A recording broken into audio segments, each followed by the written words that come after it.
groovy.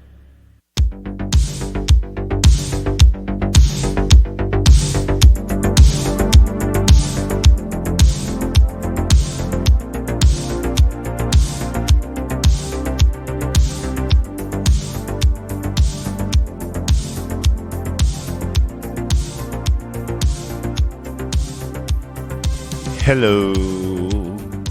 Welcome to another edition of the Knife Party Podcast, where we leave it all on the cutting room floor. I'm, of course, your illustrious host, Zach Evergreen.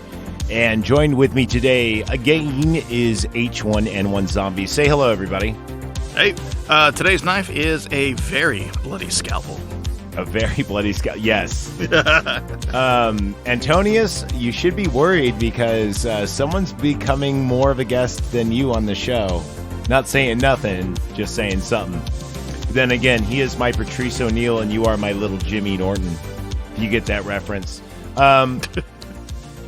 So this show is brought to you by our Patreons. Remember, I'd buy that for $1. For only $1, you can get not only these shows early and often and ad-free, except for my live reads, but you also get the Power Glove podcast, which we review video games that the public probably doesn't want to hear about because it's not movie related, so that's why we do that. At the $5 level, I got 5 kids to feed. You get a free advertisement if you want, a shout out, whatever. Just tell me what you want me to promote, and I'll promote it for free. And then at the $20 level, which is Stop the Bike, Stop the Bike, I stop the bike. Whatever review you want me to do, you get one per month. Plus, we also have all of our sick-ass merchandise. We just released some hoodies and the winter season. I'm thinking about getting some beer mugs, maybe something else coming up. There's going to be some vinyl records mailed out soon. We got some good prizes for you guys. Also, you get to be on the show. So there you go. That's who's our advertisements right now. That's all we got. It's okay. We will pursue on, shall we not? So today, we're talking about one of my favorite movies. No. Scratch that. Favorite? Really? One of my favorite actresses or actors or, you know what? Scream Queens. Scream Queen, yeah. Talking about Kathrin Isabell. If you've already heard me gush over her during Freddy vs. Jason, that starred the love affair. And Kathrin Isabella. Or Isabel. I started religiously following her after that. I didn't really know who she was. And then, I like werewolf and monster movies, and I saw Ginger Snaps, and I'm like, wait a minute. That's the girl who looks like Rose McGowan, but hotter and sexier and has a better voice and doesn't seem like she has a fucking branch up her ass. Who is this girl? And I started IMDbing her. This was about 2013 or so, and I went back and watched like a lot of her stuff, and I really like it. And then when I do gotta admit, this was way better than her role in Freddy vs. Jason. Freddy vs. Jason, she's just like a kill girl, and unfortunately, why does she have to die and or get raped in almost every movie? She really does. She's the female Sean Bean. Yeah, oh my god, I can't believe you said that, because I've made that comparison to her before. Yep. Which is hilarious. So we're going to talk American Mary, a.k.a. the Barbie movie. No, it's not. A.k.a. American Psycho Part 2. No, I want to go see the Barbie movie. Really. Oh, dude. Are you in for a fucking disappointment? That's the whole thing. Barbenheimer. You go, you get drunk, you watch Barbie, and then Oppenheimer. You know what? Apparently Oppenheimer rules, too. That's what I've been hearing. So before we get in this movie, let's watch the trailer. Oh, wait a minute. No, I lie. The full fucking movie is on YouTube right now as this airs for free. If you want to find out where to find it, because you don't want to buy it like a man like I did, I got the Blu-ray of it. It's on Fulton, F-U-L-T-O-N-C-S-U-T Gary. Fulton, whatever. The fucker's name is that. He only has 4 subscribers. It has 0 likes or unlikes, but it's already been viewed over 100.14 times, and it was just uploaded 9 days ago, which probably means it will be taken down. But it is for free to watch online. You know me. I like physical media. I don't like ripping off people, especially these low-budget movies.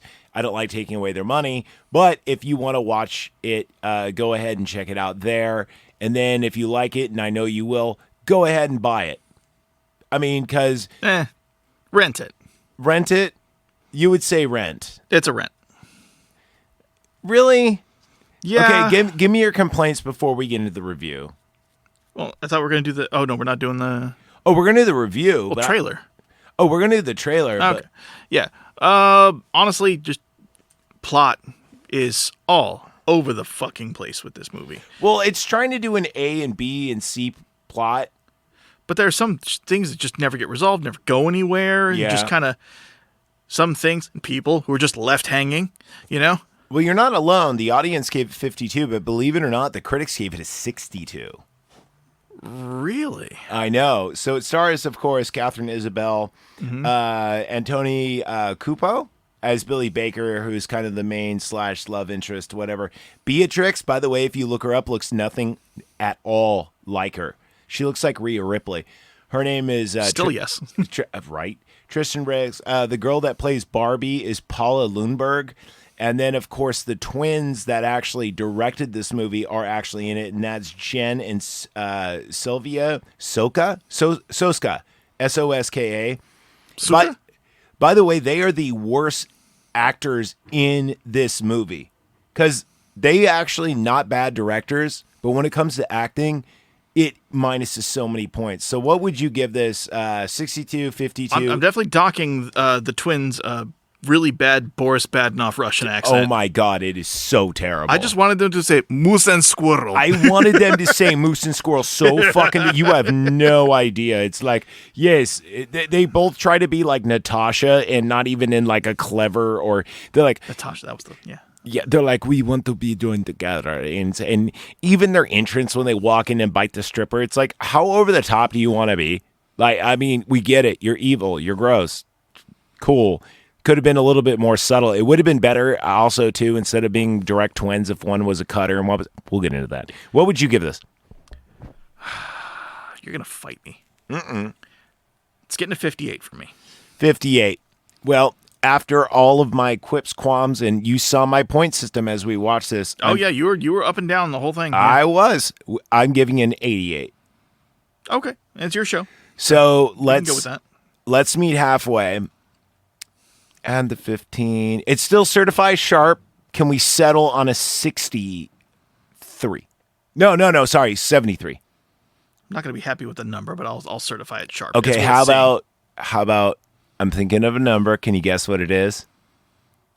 You know what? Yeah, I'm going with it. Yes. 69, dudes. Yes, that's. It's right. not. It's not. It tries to be. Here's its problem. It tries to be a film, and it's a movie.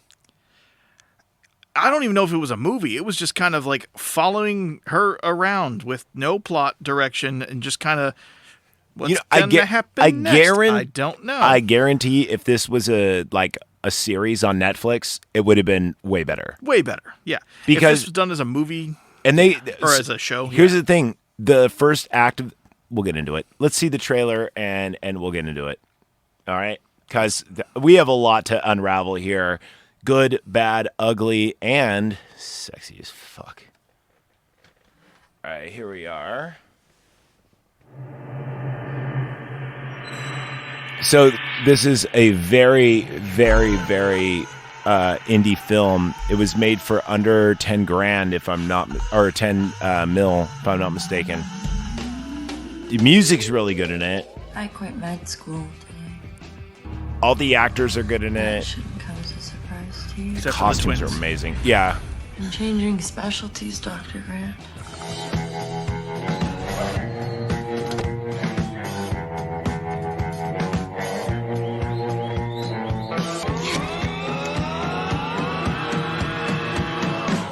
Have you ever heard of body modification?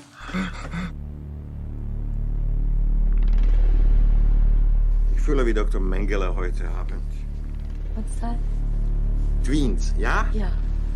Yeah.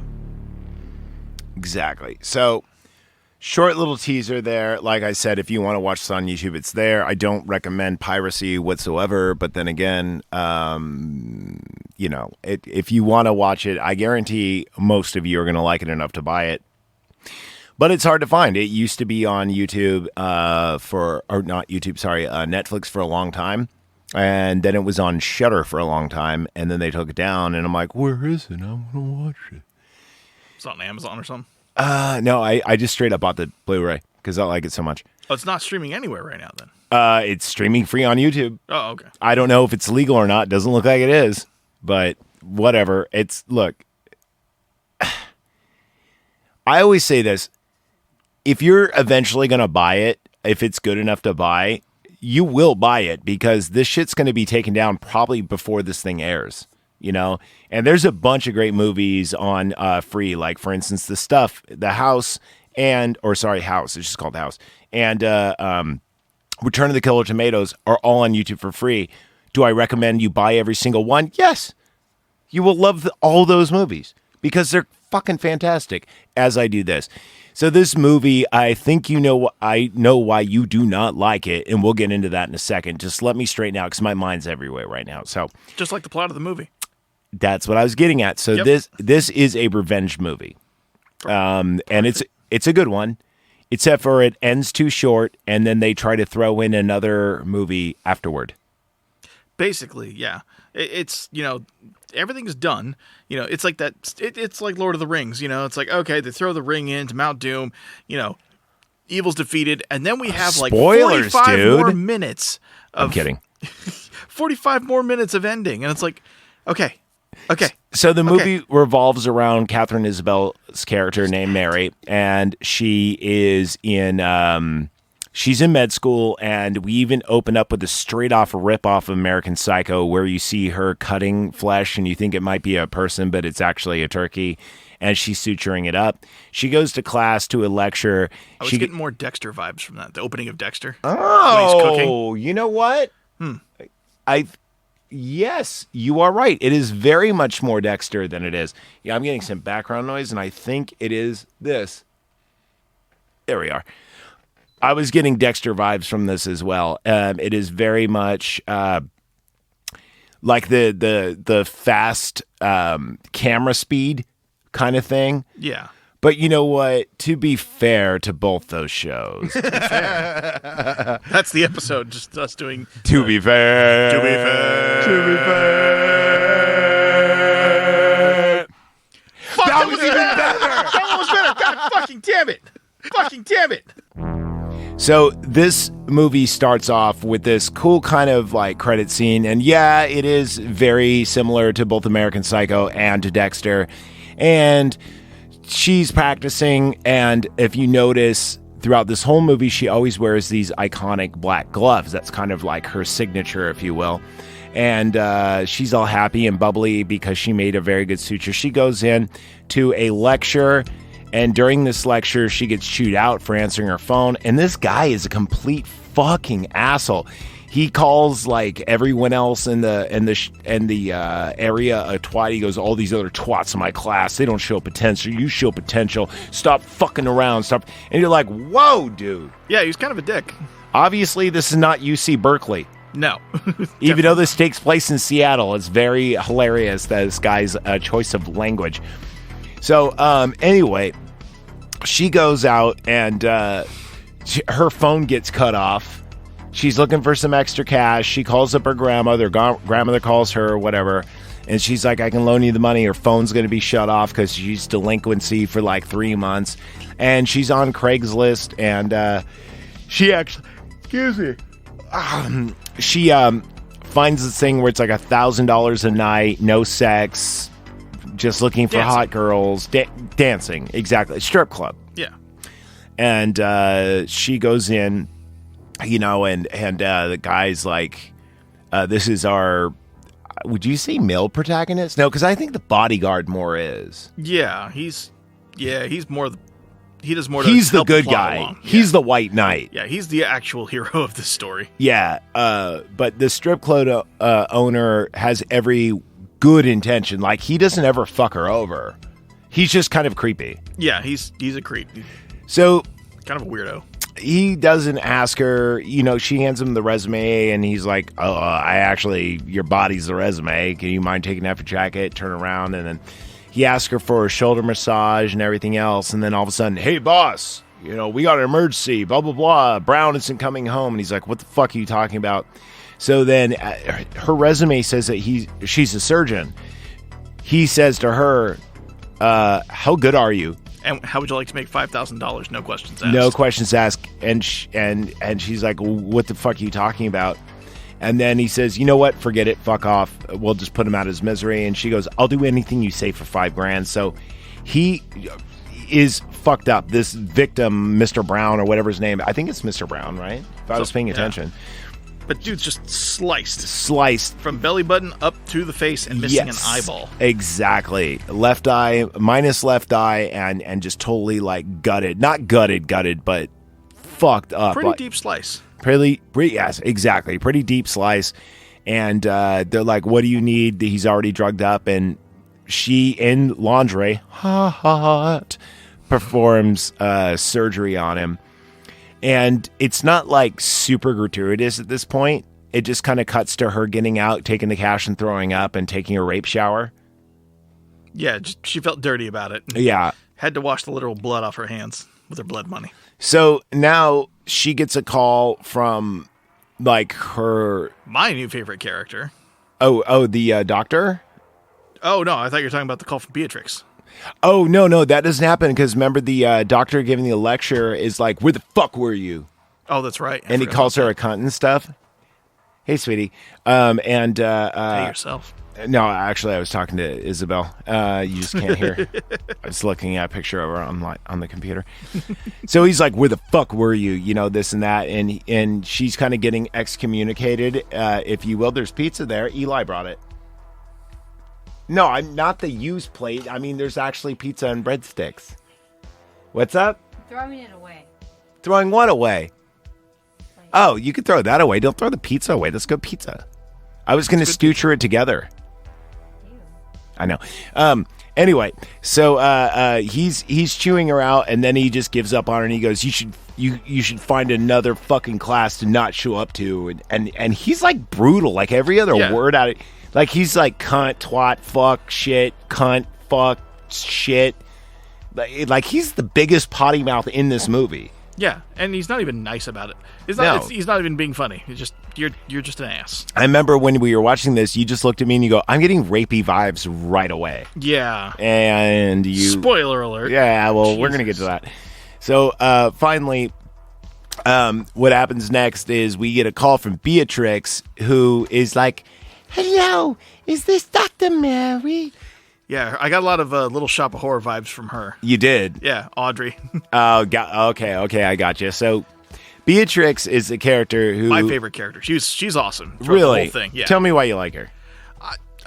Just the fact that she knows who she is as a character and just plays into it. Like, she knows she's awkward. She knows she probably shouldn't show up at the hospital. She's like, fuck it though, Yeah, she's so she wanted to self-body mod herself to be Betty Boop. And she got close. And she got damn close. And she approaches Mary going, hey, do you like how I look? And Mary's like, I mean, you look kind of like Betty Boop. She goes, kinda? She goes, okay, it's a fucking mirror image of Betty Boop. Yeah. So what do you want from me? And she says, well, you were recommended to me because I have a friend who wants to do, needs an operation. She's like, I that was a one-time thing. Fuck off, this, that. And she goes, no. Just a little bit of skin here and there. So then we meet with her friend. God, what's her friend's name? Beatrix, and it starts with a B. Because they're trying to do the whole Barbie thing. Yeah, that was rough. It's not Bernadette. It's God. Anyway, something like that. Whatever. We're just gonna call her Barbie. So we meet our Barbie character, and she is best friends with Beatrix, and this girl is like a fashion designer. Yeah, but she's got like the alien face, like the too much plastic to where your face looks alien. She looks like if Barbie had resting bitch face, and she approaches Mary, and she's like, oh, and Beatrix is like, oh, by the way, my cousin owns a veterinary clinic, and we could be there after hours, and it's no big deal. So they go there, and she goes, oh. She initially tells her to fuck off. And she's like, yeah, 10 grand. $2 just for showing up. Just to meet with me, $1 grand, $2 grand to show up to the place, and $10 grand if you complete it. And she's like, fuck it, let's do it. Up.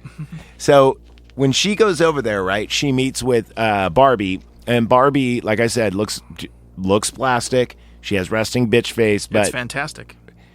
And she says, well, what do you want to do? And she goes, well, because I'm a fashion designer, it's all about sex appeal, and I do not want it to be about sex appeal. I kind of want to look like basically a mannequin, like a doll. Yeah. So she says, what do you mean? She goes, I want to have some skin removed. What does that mean? I want these, she points at her nipples, and to be removed, and I want this, pointing at her crotch, to be sewn up as much as possible and cleaned up. Trim off all the bits. Yeah, take off all the extra bits. I'm like, oh, that's so graphic. Then, by the way, Mary, when she heard this initially in her apartment, just like downs half a bottle of wine, going like, fuck it. So she goes over to Beatrix. She goes, does she actually know what she's asking for? She's like, yeah. We've been looking for a doctor for a minute. And she goes, okay, I got to tell you, there's no insurance here. There's no nothing. If I fuck it up, there's no guarantees. I'm taking the money. I'm going to do my best. They go, we trust you. Yeah, she's really cool about it. And we get like not the goriest operation scene yet, but all the scenes in here are very subtle. They're not like... They're all tame. They're not Eli Roth torture porn. That credit at the end, I hated so We're much. Getting there. And but you do see a kind of a really creepy scene where you just see her getting a Sharpie and going around the nipple of where she's going to cut, splice, and snip. And then the evilest one does, you see Mary between her legs, and you just see labia like on the floor. And it's... Well, there was something cool that she did. That was when she was operating on the nipple. She saw that like the rest of her like breast had scarring on it from previous surgeries. So when she went to Beatrix after the surgery, she was like, hey, you need this, this, and this, and kind of recommended aftercare. Kind of made her like be a good doctor and not just a butcher. So, well, remember when Mary was at the lecture, she's very, very well studied. She's not just I'm doing this because my parents are putting it to me. She like actually wants to be a surgeon, or at least wanted to be a surgeon. Yeah. But this isn't just, okay, $5,000 back alley, I'll sew this guy up so he doesn't bleed out. Exactly. She almost takes pride in her work at this point. Well, not yet, but they feels like it. They ask her when she's leaving, she's like, oh, she's going to need this from the pain, she's going to need this, remember to go to the doctor, this and that. And they go, oh, we have our own private medical doctors, we'll make sure she's okay. And she goes in, never contact me again. And then Beatrix says, so what should we call you? She goes, what? She goes, for the website. She goes, I don't know. Make something up. So now, she regrets that.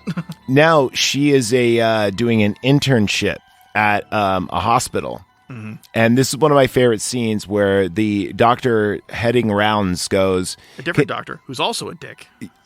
Not as much, though. Not as much. He says, can you go in there and inform this family that... excuse me. Husband had a heart attack. No. The husband just had a heart attack. Yep. And Mary goes in there and tells them, and then the door closes. A really great scene where she just nods her head and you see him without crying. She comes back in. And then a guy comes over and whispers in her, and she goes, Mary, can you just inform that the husband's dead? And she goes, yes, doctor. And goes back in. And this scene is hilarious. And it's so black comedy. This gives you kind of like a mode for what the movie is going to be in a way. It does change, though. We'll get into that. So now she's outside because Beatrix gives her a phone call, and Beatrix outside her hospital, and she goes, hey, Beatrix, why the fuck did you call me? Like, what the fuck is going on? Why are you here? And Beatrix kind of tells her, hey, do you want to get a coffee or something? Because everyone really likes your work. It's on a website, this and that. People are hitting you up. They really want to know who you are. And she goes, I told you never to call me. And she goes, you did. So that's why I'm here. And she goes, this is worse than calling me. Yeah. She's like, yeah, could be worse. I could have had, fucking, what's her name, show up. So the famous one. Exactly. So the doctors, her professor plus the doctor that's the head of rounds witnesses this. And as she goes back in the rounds, they invite her to like a party. They're like, hey, this is a slasher party. So slashers are what this doctor calls surgeons. Mm-hmm. And apparently that's actually a real term. Oh, is it real? Yep. Not like common, but common enough. Yeah. So she goes to this party, and there's this really annoying Asian doctor, and he's like, I fucking cut people up. I'm a motherfucker. And you're like, he doesn't belong. There's no point for him in this movie. He's over the top and just so off-putting. Just like it's like he comes up to her, hi, I'm here to be off-putting for the next 3 minutes. Exactly. And it becomes very quickly an Eyes Wide Shut party. She's handed a drink, and they do a cheers, and she starts out. And then if you look in the background to your left, you notice that a couple of doctors are either drugging each other or drugging other people and flating them. It's real. There's some weird shit going on in the background. I didn't notice it the first time I saw it, and then when I rewatched it, I was like, whoa, what the fuck? And I pointed out to you. So Mary is getting very, very woozy as the Rufinol is kicking in. She's led into a bedroom and is raped by her professor. And it is a very disturbing scene. It's not irreversible, but there's a lot of fish hooking and mouth grabbing, and it makes it... Yeah, it's off-putting. It's not... It makes it hard to watch. It is. And I would, if Miss Isabel is listening, I would never do that to you unless you wanted me to. Anyway... She does the walk of shame. She takes a rape shower. She takes some of her money and goes to the strip club and goes to Jeremy and goes, do you want to make $5,000? Yep, same way he did to her. And they black bag this doctor, bring him in, and slash him up to an operating table and put those Resident Evil zombie mouth opening things. Yep. And she goes, hey, apparently I got a new profession. I know you all thought I was a prostitute because of my new clothes and the fact that I didn't show up to work. But that's actually not a thing. So body modification is this new kind of thing, and I guess practice makes perfect, and I have you to practice on, so... You always said, I can't make mistakes. Exactly. So I gotta practice. And we have 14 hours before this veterinarian clinic opens up. So here's what we're going to do. We're going to do... genital modification, tongue splitting. We're going to do what they call 3D inserts. And she lists off all this shit that she's going to do in the course of 14 hours as she jabs in that 2.5 inch syringe in the jaw on both sides. And you're like, ah, because everyone's been to the dentist. If you've had to have that nerve jaw shot, so fucking painful. Give me the propofol or give me the gas, but that thing hurts so bad. Anyway, and we get a montage scene where it's very American Psycho, where we hear classical music and you kind of see her cutting and sawing and everything else. Now, we don't see exactly what she does, but then smash cut to her having her own private practice where she's got a portfolio of everything she does. She has a modification menu, and you see all these people coming in, getting this drastic thing, including... self-permitted amputations, which is really fucking weird. It's really weird. But hey, if they're paying for it. I don't know. I think that goes against the Hippocratic Oath, but then again, she was never sworn in. And we even see this funny thing where this guy comes in and he wants a couple of piercings. She goes, get the fuck out of here, you wannabe Satanist. She's only fucking for the... noob. Yeah, she goes, this is only for the hardcore motherfuckers kind of thing. Anyway... she's keeping connect with the strip club, and that's where she gets her clients, et cetera, and Beatrix checks in on her. And then this is where the directors of this movie, obviously they're not the directors of the movie, but there's these twins, and they want to get this really weird procedure that no one else will do to get. Now, it doesn't say exactly how much that they are going to pay, but they said they were independently wealthy. Money's not an issue. Yeah, your price got to think. Sorry, dude. I ate so much pizza, dude. You know how sometimes you get a carb dump? I just got that. Pizza and beer. They'll do it. There you go.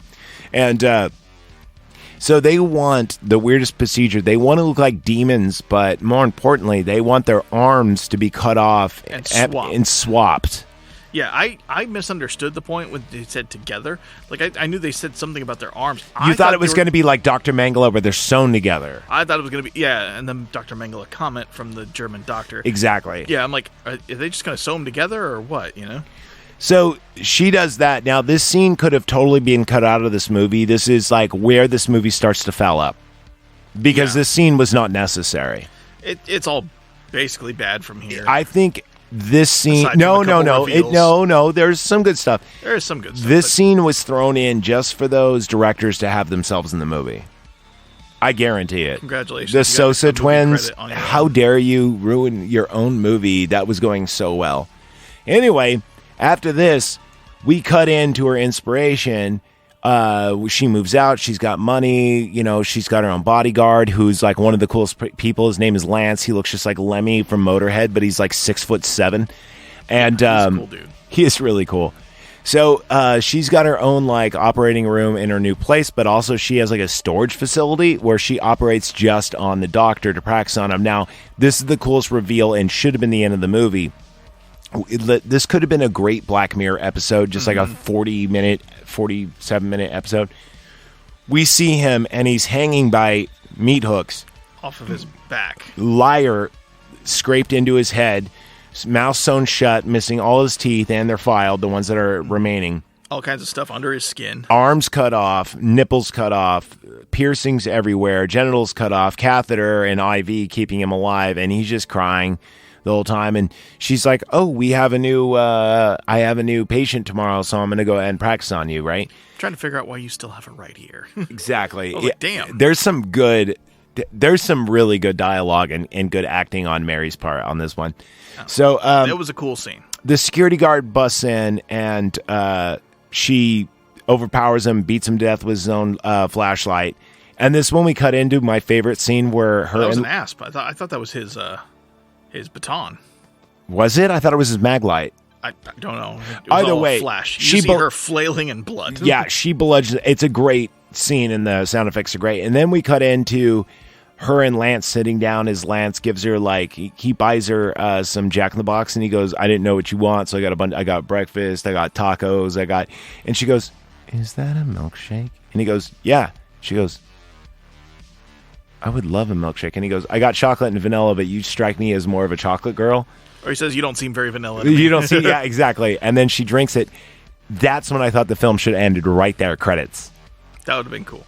But then we get the part 2 of the movie. Oh, but Lenny's backstory is actually... Yeah. Or not Lenny, Jesus. Lance. In this scene, he talks about how his mother's house was broken into at a B&E theft, and the guy like tortured her with like an umbrella and beat her within an inch of her life, kicked away her cell phone, and she spent 3 months in the hospital and then died. And then he looks at her, takes off his glasses for the first time and only time in the movie, and goes, "Never, ever, ever doubt what you do."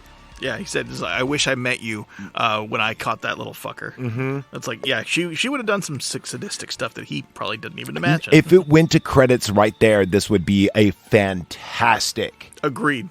Like, this would have been like the best Black Mirror episode ever. Like, if it would have just stopped there.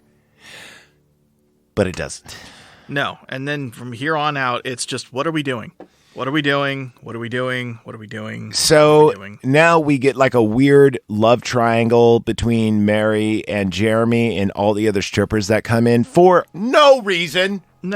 No reason at all. Mary gets jealous out of somebody because she finds him filleting him and spits out cum right when he walks in. He starts like masturbating to like the security camera of her. Mary starts like... But he also has like that vision where she's like coming up to him and like massaging him and then also like trying to kill him and he's into it. And then we get another scene that makes zero sense where the other doctor goes missing and then some guy's skimming off the top of the bar and she goes, "You want me to scare him?" And he says, "Yeah, sure." But then he scares the girl. Yeah, it makes no sense. And then... the movie's all over the place at this point. Then we introduce a guy who reminds me, just like the detective for V for Vendetta, this British guy who's investigating these like sex parties and disappearances. And it seems like that's going to be part of the love triangle, but it amounts to nothing. But Why is he British? Well, I mean, that doesn't bother me. What bothers me... An American cop who talks like that, I'd be like, no, get away from me. What bothers me is that it's alluding to a love triangle that doesn't happen, because it seems like there's going to be a love triangle between the cop, Mary, and Jeremy, That never happens. No. But it seems like it is. Mary, at one point when she first meets the the detective, is about to drug him. But then when she finds out that he's fighting the good fight, switches out his glass and doesn't drug him. And then so that's when I think it was going to start. And then, then he kind of disappears and fucks off for another like 20, 30 minutes. Well, they have a cool exchange where it's like, well, tell me more about yourself. She goes, oh, I'm just ordinary. And he goes, you're nothing. You're everything but ordinary, And then, yeah, you're right. He fucks off for the next 20 minutes. After this, we don't really get many more body modification scenes. We just get melodrama between like what's going on within the bar and Mary and this cop. Her Nana dies, which has nothing to do with the movie, but she is part of the beginning of the movie. So, and then, you know what the problem of this movie is? If it was to be edited properly, if you were to move some parts here and some parts there, it would have been perfect. Yeah, if they had the Snyder cut, it would have been better. Like if you were to put the doctor at the very end and had that then the end, it would have been great. If you were to cut out the whole twin scene, if you were to move all the strip club scene parts right before when she has her own practice, it would have been way more of a cohesive story. And by the way, it's not like these things are time stamped, because when the doctors go missing, you don't even see them.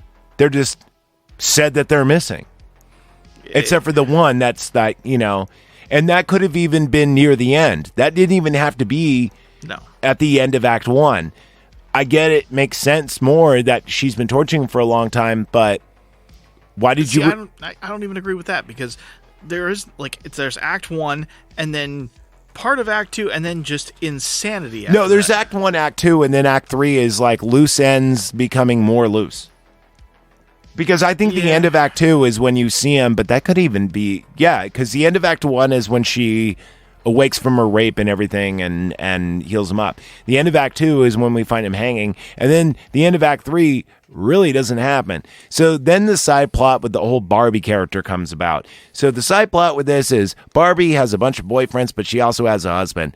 When they actually meet up for the first time after the surgery and she's all healed, he notices that her parts are all gone. And blames the surgeon? And Beatrix. Yeah, what, why, and how, and that's dumb.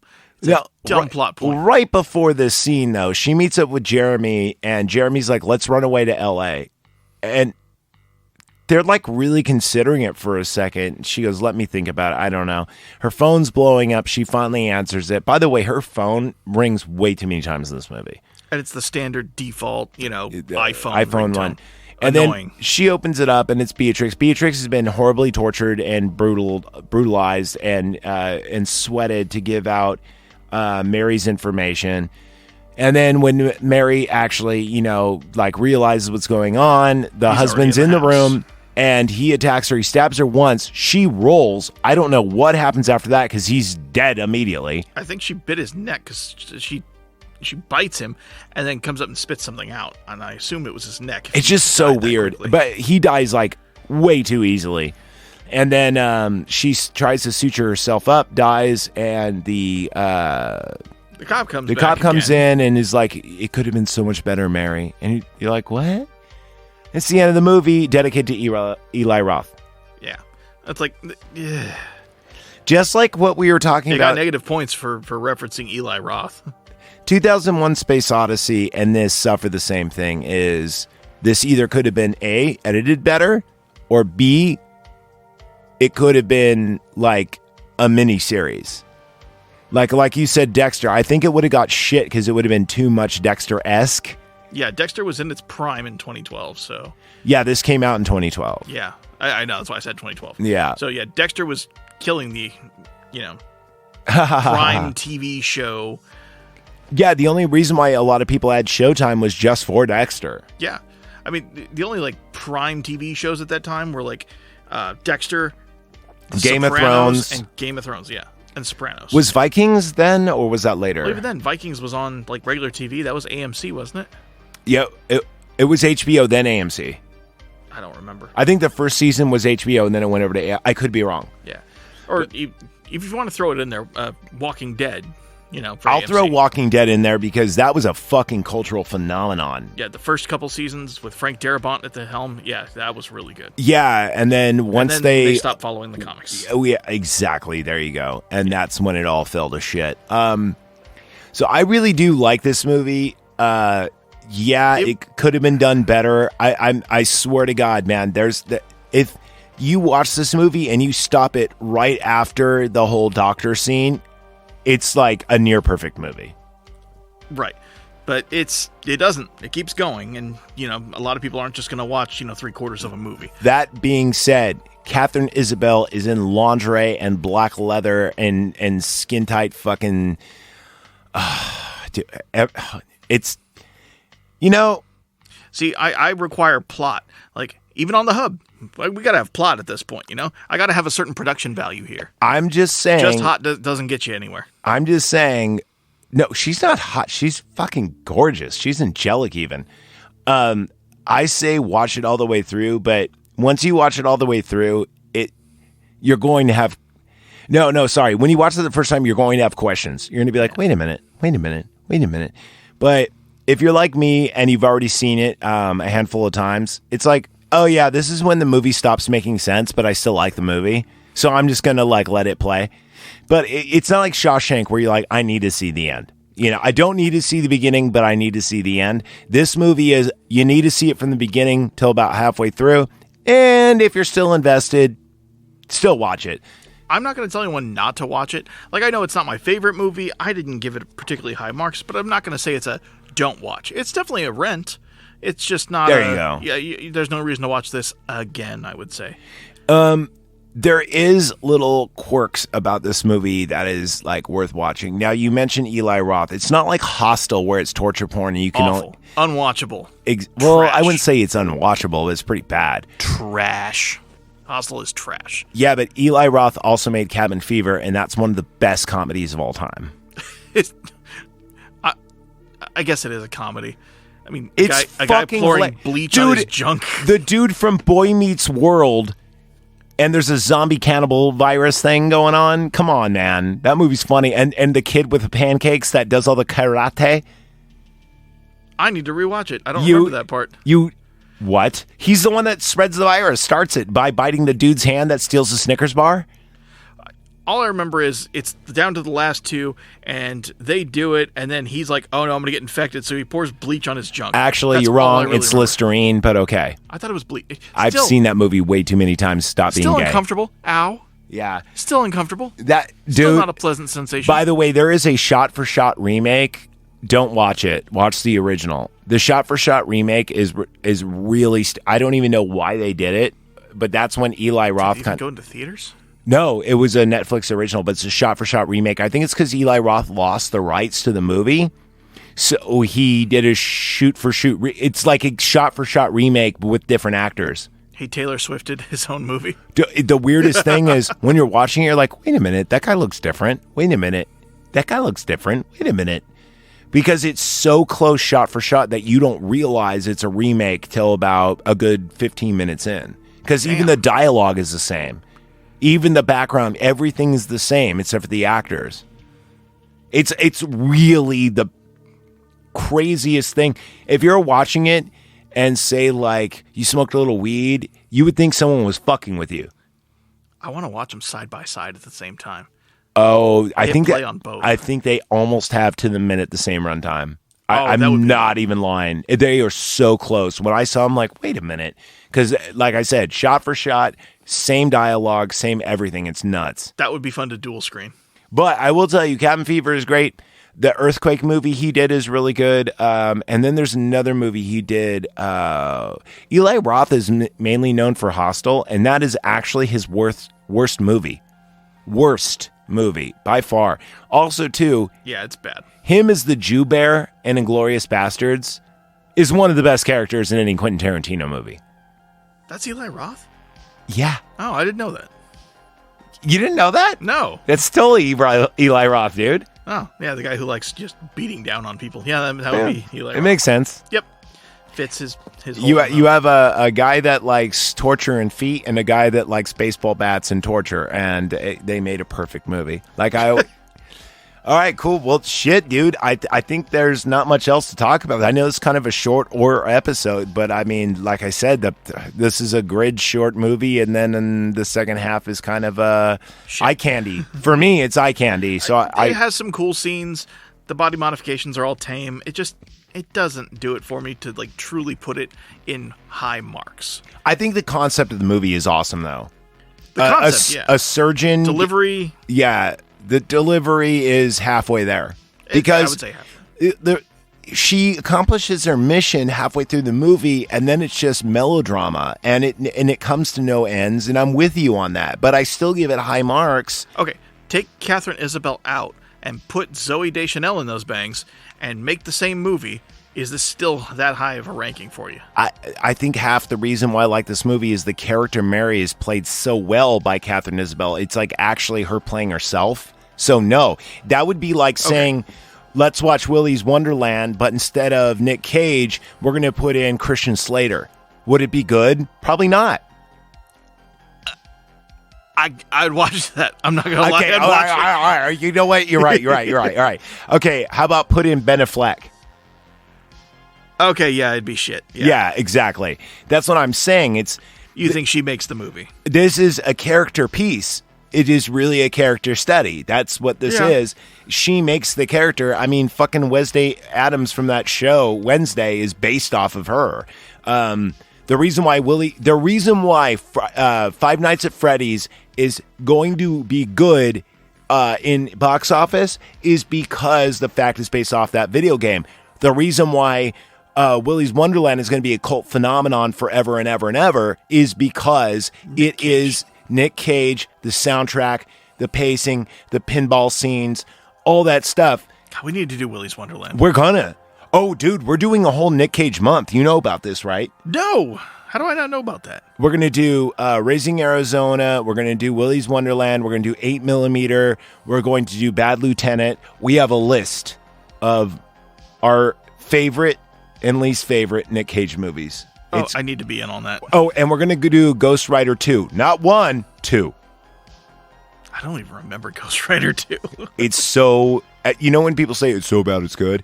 It's so Nick Cage it's great. That's what it is. Okay, yeah. It's so bad, but Nick Cage is so Nick Cage. Like, and then we already did our review of Left Behind. I don't recommend watching that movie. It is really bad. It is... It can't be worse than the Kirk Cameron version. Well, Nick Cage is in it. I don't know if that makes it better or worse.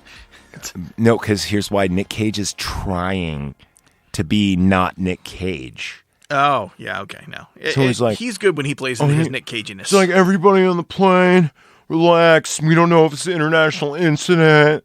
And, dude, it's on you do a good Nick Cage. It's on the podcast, dude. Listen to it. Like, the whole thing is Jonathan and I doing a Nick Cage impersonation. We just Nick Cage each other the whole time. Oh, man. All right. Well, I think that's all we got. So from all of us here, remember, if you like what you hear, join the Patreon.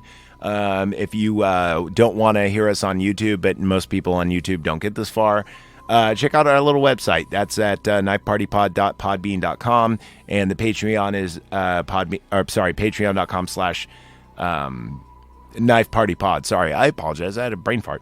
And from all of us there, I'd like to say be kind, rewind. Anything from you? Nope. Thank you, Mr. Zombies. I think we need to return some videotapes. Let's go.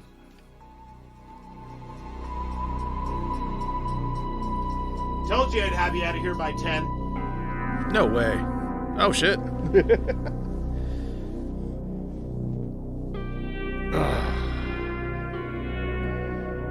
That shit.